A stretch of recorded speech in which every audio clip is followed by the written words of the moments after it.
Hi! నమస్తే. Welcome to my channel Vasumathi's vlogs. ఈరోజు నాకు చాలా చాలా హ్యాపీగా ఉంది. ఆ హ్యాపీనెస్ ఏంటనేది జస్ట్ మాటల్లో చెప్పాను అంతే. డీటెయిల్ వద్దు.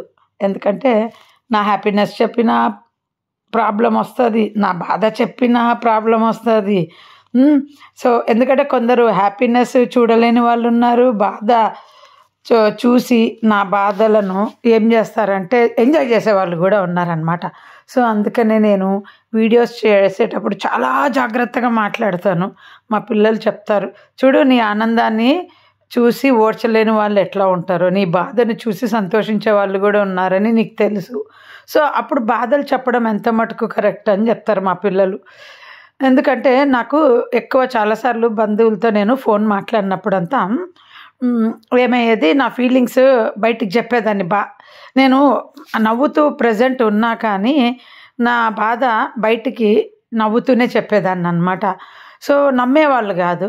ఎందుకంటే నేను ఏది చెప్పినా జనాలు నమ్మరు అన్నమాట. నిజం చెప్పినా నమ్మరు, తర్వాత అబద్ధం చెప్పినా నమ్మరు, బాధ చెప్పినా నమ్మరు, నేను సంతోషంగా ఉన్నానని చెప్పినా నమ్మరు. ఇదన్నమాట, ఎవడి అభిప్రాయం వాళ్ళు పెట్టుకుంటారు. సో నాకు ఏది చెప్పినా నమ్మరు కనుక నేను ఏది చెప్పినా జనాలకు చాలా కన్ఫ్యూజన్గా ఉంటుంది. మీకు కూడా కన్ఫ్యూజన్ ఉంటుంది. ఎందుకంటే వీడియోలో ఒక్కోసారి ఒక్కోలా మాట్లాడుతుంటాను. నా మనసులోని ప్రతి మాటను ఎప్పుడు చెప్తున్నానంటే పర్ఫెక్ట్గా చెప్తున్నానంటే అలనాటి నా జ్ఞాపకాలు, నా లైఫ్లో జరిగిన అవి మాత్రం పచ్చి నిజాలు. అంటే అప్పుడు మనసులో తిట్టుకున్నవి ఇప్పుడు బయటికి పెడుతున్నాను. ఎందుకంటే నా గోడు వినేవాళ్ళు లేరు, నేను ఎన్ని చెప్పినా నమ్మేవాళ్ళు లేరు. ఒకటే మొన్న కూడా మా పాపకు నేను ఏదో బాధ చెప్పుకుంటానే అంటే, నువ్వు ఒక దోశ తినొస్తేనే నువ్వు దోశ తిన్నావే ఎంజాయ్ చేస్తున్నావే అన్నవాళ్ళు మన బంధువులు. అలాంటప్పుడు నువ్వు చెప్పి ఏం ప్రయోజనం? నువ్వు బాధ చెప్పినా ఆనందం కూడా చెప్పకూడదు. నేను నా పరిస్థితి అర్థమవుతుంది. ఆనందం చెప్పకూడదు, బాధ చెప్పకూడదు. కడుపులో ఏమి దాచుకోలేని నేను యూట్యూబ్లో ఇలా ఫ్రస్ట్రేషన్లు ఇండైరెక్ట్గానో డైరెక్ట్గానో చెప్పుకోగలుగుతున్న తప్పితే ఎంత కష్టంగా ఉందంటే, చిన్నప్పటి నుండి నాకు మా ఇంట్లో మా నాన్న ఊరు వెళ్తే ఊరు నుండి వచ్చాక ఏమేమి జరిగినాయో న్యూస్ రీడర్ని అనమాట నేను. ఎందుకంటే నిజాలు చెప్తాను. న్యూస్ రీడర్ అంటే మీనింగ్ చెప్తున్నా. నా విషయంలో ఎక్కడ ఏం జరిగినాయో అన్ని నిజాలు చెప్పేది నేను. అందుకే మా నాన్న పిలిచి నన్ను కూర్చోబెట్టుకొని ఏం జరిగినాయి అని అన్నీ అడిగేవాడు. సో దానికి తగ్గట్టు మా అమ్మ నన్ను ముందే గైడ్ చేసేది. నాన్న ఊరు నుండి వచ్చాక సినిమా పోయినామని చెప్పొద్దు అలా. చిన్నప్పుడు అందరు పిల్లలు ఇప్పుడు కూడా ఓపెన్గానే చెప్తారు, కానీ నేనైతే మంచిగా చెప్తా. ఏమో మరి వాళ్ళకు చెప్పేవాళ్ళు నాకు అలా. అందుకనేసి అలాంటి నా పేరెంట్స్, నిజాలు మాత్రమే చెప్పే నా పేరెంట్స్ నన్ను ఎంత మంచిదానిగా చూడాలి, అవునా కదా? అది ఏమవుతుందంటే నా చేత అబద్ధాలు ఆడించాలని అందరూ ప్రయత్నిస్తుంటారండి. మా అత్తింటోళ్ళు అయితే ఇంకా చెప్పొద్దు అసలు. ఏది కూడా నేను నిజం చెప్పకూడదని పెళ్ళైన కొత్తలో, నిజం అంటే మన ఇంటి విషయాలు బయట పెట్టద్దు అని బస్సు ఎక్కించినప్పుడు మా బావగారు ఊరు వెళ్ళేటప్పుడు, నేను చెప్పాను కదా నన్ను పికప్ డ్రాపులు అన్నీ వీళ్ళే చేసేది. మా ఆయన అక్కడ ఎక్కిస్తాడు, నేను ఇక్కడ దిగుతాను, మళ్ళీ వీళ్ళు బస్సు ఎక్కిస్తారు. సో నన్ను మ్యాక్సిమం బస్సు ఎక్కించింది మా ఆయన, మా బావగారు, అంతే. ఇంకా మా పుట్టింటి ఇంటికి వెళ్తే ఎప్పుడు సింగిల్ జర్నీ అని చెప్తున్న పెళ్ళైన కొత్తలో. అక్కడ మా అమ్మ వాళ్ళు ఎక్కిస్తారు. వాళ్ళు ఎక్కించినప్పుడు ఏం చేస్తారు, నాకు చాలా ప్రేమ పంచుతారు. ఎంత ప్రేమ పంచుతారంటే వాళ్ళు సెండ్ ఆఫ్కి అంతమంది వస్తారు నన్ను ఎక్కించడానికి. దాని ప్రకారంగా చెప్తున్నా. నేను ఊరు వెళ్తున్నానంటే అందరు రావటం, మా ఆయన వచ్చినాడంటే ఇంకా చెప్పలేనంత ఆనందం. అందరు వచ్చి సెండ్ ఆఫ్ ఇస్తారనమాట. ఆనందం తట్టుకోలేకపోయేదాన్ని. ఇంకా ఇక్కడ మా బావగారు వచ్చి ఒక్కరు ఎక్కిస్తున్నారని కాదు, మా బావగారు పికప్, మా బావగారు ఎక్కించడం నాకు చాలా ఇబ్బందిగా ఉండేదన్నమాట. ఎందుకంటే బావగారు కదా, చాలా ఇబ్బందిగా ఉండేది. ఏదో మామగారు వచ్చినా కానీ ఒక వేరేగా ఉండేది, కానీ నన్ను పికప్ డ్రాప్ ఎప్పుడు వాళ్ళే చేసేవాళ్ళు. అందుకని చాలా ఇబ్బందిగా ఉండేది నాకు. నేను ఇంకోటి ఏంటంటే నాకు బాధ వేసేది అక్కడ మా ఆయన ఏమో నన్ను ఇలా పంపుతాడు కదా, బట్ మా బావగారు తన భార్యనైతే, అదే మా తోడుకోడలను వెళ్ళి దింపేసి వస్తాడు, వెళ్ళి తీసుకొస్తాడు. ఒక్కసారి కూడా తను ఒక్కటి వచ్చింది లేదు. మరి తమ్ముడికి కూడా ఎందుకురా అలా సింగిల్గా పంపుతావు అని చెప్పచ్చు కదా. ఈ ఊరు ఆ ఊరికి ఎంత దూరం, ఆ ఊరు ఈ ఊరికి అంతే దూరం కదా. ఎందుకంటే అలవాటు చేసింది మా ఆయన. ఎందుకు చెప్పనా, మా పుట్టింటికి నేను పెళ్ళిళ్ళకి వెళ్ళేటప్పుడు మా ఆయన నేను రాను నువ్వు పో అని నన్ను బస్ ఎక్కించేవాడు. సో ఎక్కడ నాకు ప్రాబ్లం వచ్చిందంటే, ఫస్ట్ ఆఫ్ ఆల్ మా పుట్టింటికి నేను సింగిల్ జర్నీ చేయటం వల్ల మా ఆయన అక్కడికి పోయినప్పుడు ఇక్కడికి పోలేవా ఇలాంటి కాన్సెప్ట్ మా ఆయన దగ్గర ఉండేది. అంటే అక్కడ వాళ్ళు వచ్చినప్పుడు నేను ఎలా చూస్తానో వీళ్ళు వచ్చినప్పుడు కూడా అలాగే చూస్తాను, అందులో ఏం డిఫరెన్స్ చూపిను. కానీ ఊర్లోకి వెళ్ళడం రావడం అక్కడ ఎంత రిస్క్ చేస్తున్నానో ఆ రిస్క్ ఇక్కడ నోరు మూసుకొని బస్సు ఎక్కిస్తే పోవాల్సి వచ్చేది. అందుకు ఆడపిల్లలకు చెప్తున్నా, పుట్టింటికి పోయినా అత్తింటికి పోయినా చాలా జాగ్రత్తగా ఆలోచించండి. వీళ్ళు వచ్చి పిలుచుకపోతేనే నేను వస్తానని చెప్పండి, అప్పుడే కానీ నువ్వు వచ్చి దింపితేనే నేను మీ ఇంటికి పోతానని హస్బెండ్కు చెప్పండి. నేను వన్న బాధ మీకు పడకూడదని చెప్తున్నాను. ఎందుకంటే ఇక్కడ బస్సు ఎక్కిస్తాడు మా ఆయన. ఎందుకు బస్సు ఎక్కిస్తాడంటే మా అత్తగారు చెప్పారంట, పెళ్ళైన కొత్తలో అత్తగారింటికి ఎక్కువ పోవద్దు, మర్యాద ఉండదు అని చెప్పిందంట. నాకు చెప్పినాడు మా ఆయన ఆ మాట స్టార్టింగ్లో.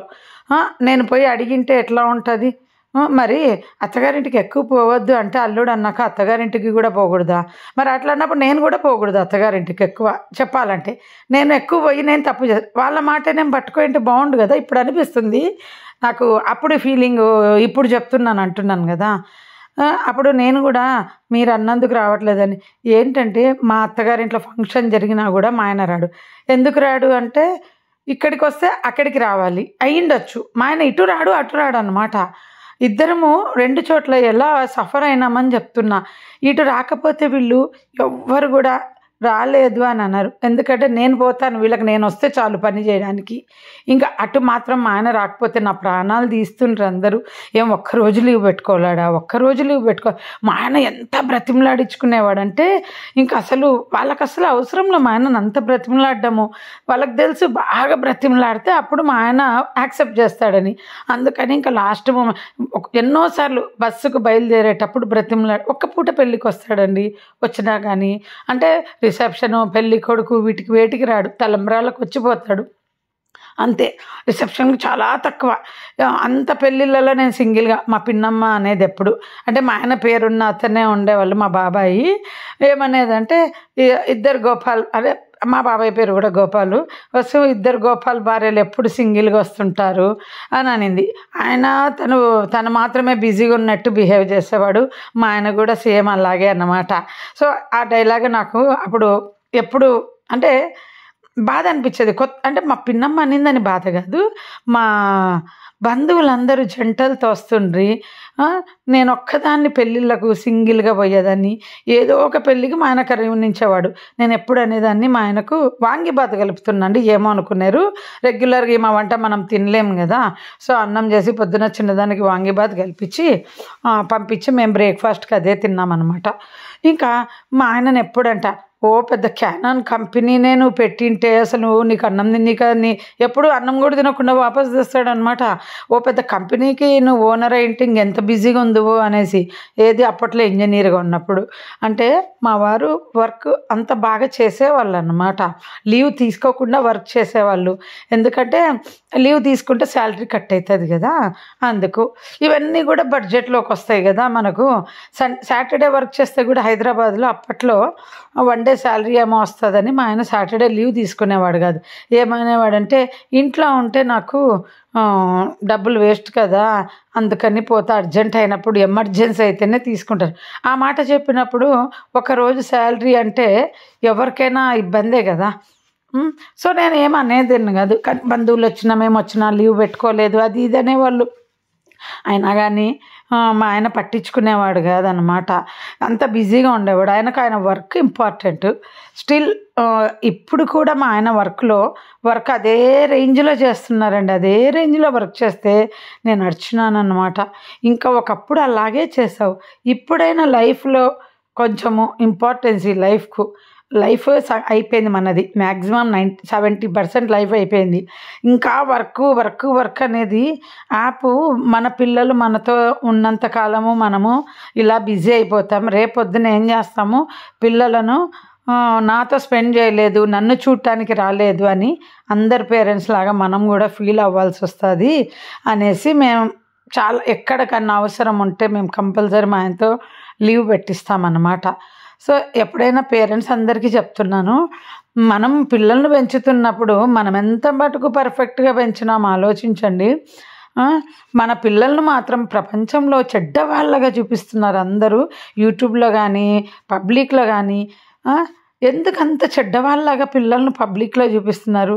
పిల్లలు కూడా చెడ్డవాళ్ళలాగా ధైర్యంగా చెప్పలేరు. ఎందుకంటే జనమంతా పేరెంట్స్ వైపు ఉన్నారు. తల్లినంటావా తండ్రినంటావా అనేసి. ఇది చాలా బాధేస్తుందండి.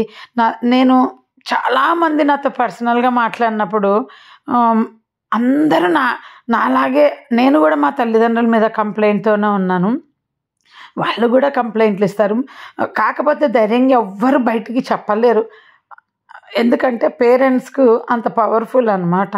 పిల్లలను ప్రపంచానికి చెడ్డగా చూపించకండి. మీరు పెంచిన పిల్లలే వాళ్ళు చెడ్డోళ్ళు అంటే మీ పెంపక లోపమే కదా. మీ పెంపక లోపం వల్లే కదా వాళ్ళు చెడ్డోళ్ళుగా అయినారు. వాళ్ళేం పెరిగి పెద్దగైనాక చెడ్డోళ్ళు కాలే. చిన్నప్పుడు పుట్టినప్పటి నుండి మీరు చూస్తూ పెంచిన పిల్లలే కదా. వాళ్ళు ఎలా సడన్గా చెడ్డోళ్ళు అవుతారు? మీరు వాళ్ళకి ఏదన్నా అన్యాయం చేస్తేనే వాళ్ళు వాళ్ళ లోపలి విశ్వరూపం బయటికి చూపిస్తారు. మీరు మామూలుగా వాళ్ళకి ఏ అన్యాయం చేయకపోతే మనము ఎందుకు చూపిస్తారు? నేను ఈ కాన్సెప్ట్ ప్రతి ఇళ్ళల్లో అన్నదమ్ముల గొడవలు ఒక్కటి ఉంటే పర్వాలేదు. తల్లిదండ్రులు ఈ మధ్య ఒక పిల్లోడి వైపే సపోర్టు. మా ఇంట్లో కూడా అంతే అండి. మా అత్తగారు, మా మామగారు, మా బావగారు వైపే సపోర్ట్ అనమాట. మాకెప్పుడు సపోర్ట్గా నిలబడలే. ఏ రోజు కూడా నా పెళ్ళైన రోజు నుండి వాళ్ళు నన్ను ఎప్పుడు కూడా పాజిటివ్గా మా ఆయన గురించి మాట్లాడింది కానీ, మంచోడు నా కొడుకు, చాలా లక్కు నువ్వు నా కొడుకుని పెళ్లి చేసుకోవడం అని కానీ ఏమీలా. మా కొడుకు మాకేం చేయడు. ఈ సోది వినలేక చచ్చిపోయినాను అనమాట. యాక్చువల్గా మా 50,000 స్టోరీ మీకు తెలుసు కదా. దానివల్లనే మాకు యుద్ధాలు జరిగినాయి. నాకు మా ఆయనకు. నేను మా ఆయన కలిసి ఉంటాండి. ఎప్పుడు ఏ గొడవ ఉండదు. ఎప్పుడైతే వాళ్ళు వచ్చిపోయినారో, వాళ్ళు ఉన్నప్పుడు, మా అత్తగారింట్లో వాళ్ళు ఉన్నప్పుడు చాలా గొడవ పడతా నేను. ఎందుకంటే కొన్ని బిట్లే చెప్తున్నా ఇప్పుడు. ఎందుకంటే ఆ టైంలో మా ఆయన నేను ఎంత గొడవ పడినా సైలెంట్గా ఉంటాడు. ఎందుకంటే వాళ్ళ పేరెంట్స్ ఉన్నారు అనేసి. అప్పుడు దానివల్ల వాళ్ళు ఏమనుకునే వాళ్ళంటే, కొడుకుని బాగా అడుస్తుంది కోడలు అని అనుకునేవాళ్ళు.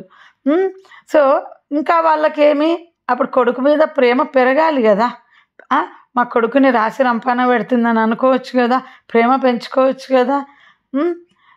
అలా కాకుండా వాళ్ళ మెంటాలిటీలో వాళ్ళు ఉన్నారు. అరే మా కొడుకునే ఇన్ని మాటలు అంటుంది, ఈమె మన ఇంటికి తెచ్చుకొని తప్పు చేసినామా అని ఒక్కరోజన్నా ఆలోచించినారో లేదో నాకు తెలియదు. కానీ వాళ్ళు బయటికి మాత్రం పబ్లిక్లో ఏం చెప్పినారంటే, ఈ మధ్య తెలిసింది తను ఒక టైప్ మనిషి అని చెప్పినారంట. నేను ఒక టైప్ మనిషి అని. నేను కూడా మా అత్తగారు వాళ్ళ గురించి బయట మా అత్తింటి వాళ్ళ గురించి అందరి గురించి నేను బయట చెట్టుగా చెప్పిన. నేనేం మంచిదాన్ని అని చెప్పట్లేదు. మీరు కరెక్ట్గా ఉంటే మీ కోడళ్ళు కానీ పిల్లలు కానీ మీరు చెడ్డోళ్ళు అని చెప్పరు. అలా అనిపించుకోకుండా ఉండాలని చెప్తున్నాం. ఒకప్పుడు అత్తమామలే కొడుకు చెడ్డోళ్ళు అనేవాళ్ళు. ఇప్పుడు తల్లిదండ్రులు కూడా ఆడపిల్లల్ని చెడ్డోళ్ళు అంటారు. అసలు ఒక కొడుకు వైపు నిలబడి ఉంటారు. సోషల్ మీడియాలో కూడా చూస్తున్నాము, మనం బయట చూస్తున్నాము. చాలా ఇళ్ళల్లో ఈ మధ్య ఏమైపోతా ఉందంటే, కొడుకులను కాదని కూతుర్లను నెత్తిన పెట్టుకుంటున్నారు. అసలు మనము కొడుకుల్ని కావాలని కోరి కొడుకుల్ని కన్నారే, ఒక్కొక్కరు 5గురిని 4గురిని. మరి ఇప్పుడెందుకు అలా దూరం అవుతున్నా? అసలు ఏం జరుగుతుందో పబ్లిక్లో నాకు తెలియట్లేదు. నేను ఊర్లలో అందరితో టచ్లో లేను. కానీ ఎక్కడ చూసినా ఎవరు చూసినా కూతురు అంటే పిచ్చి, మా అమ్మకు కూతురు అంటే పిచ్చి అని కొడుకులు చెప్పుకొని తిరగడం వింటున్నా. అంటే మా అత్తగారింట్లో కూడా అదే జరిగింది, కూతురు అంటే పిచ్చి అనేది. కానీ ఎందుకు పిచ్చి పెట్టుకుంటున్నారు కూతుర్ల మీద? అది ఆలోచించండి. మీ వైపుకు మీ అమ్మ నాన్నని తిప్పుకోలేరా? అది భూమి గుండ్రంగా తిరుగుతుంది కదండి. భూమి గుండ్రంగా తిరిగినట్టు మనమేం ఒకే చోట లేము కదా. నువ్వు ప్లాన్ చేసి మీ అమ్మ నాన్న నీ వైపుకు తిప్పుకో. ఎవరైతే ఆడపిల్లలుగా ఉన్నారో వాళ్ళకి చెప్తున్నాను. నాకు చెడ్డ పేరు వచ్చింది. నాకు విన్నానన్నమాట. నీ వల్లే మీ ఫ్యామిలీ విడిపోయిందంట అని మా ఊరు నుండి నాకు ఫోన్ చేసి చెప్తే అప్పుడు మా పేరెంట్స్కి చెప్పిన, మీ ఫ్యామిలీ జోలికి మీరు నా జోలికి రాకండి, నేను మీ ఊరికి రాను, మీ ఇంట్లో అడుగు పెట్టానంటే అప్పుడు మా నాన్న ఫోన్ చేసి అన్న వాళ్ళని తిట్టారు. ఇది చాలామందికి ఇలాంటి నిందలు ఉంటాయి. అసలు అన్నదమ్ముల పెళ్ళిళ్ళైనాక నాకు ఒక రిలేషన్ చెప్పారు. మా ఆయన చెప్పారు, ఇంకా మీ అమ్మ వాళ్ళ ఇంటికి నువ్వు పోతే చుట్టంలాగా పోయిరా, అంతవరకే నీ ఇల్లు. ఎప్పుడైతే అన్నదమ్ముల ఇల్లు పెళ్ళయిందో ఆ రోజు తర్వాత అది నీ ఇల్లు కాదని గుర్తుపెట్టుకొని. అసలు నేను చాలా తప్పు చేశానండి. మా పుట్టింట్లో వాళ్ళ బాధలన్నీ నా నెత్తిన వేసుకొని ఎన్ని ప్రాబ్లమ్స్ తెచ్చుకున్నాను.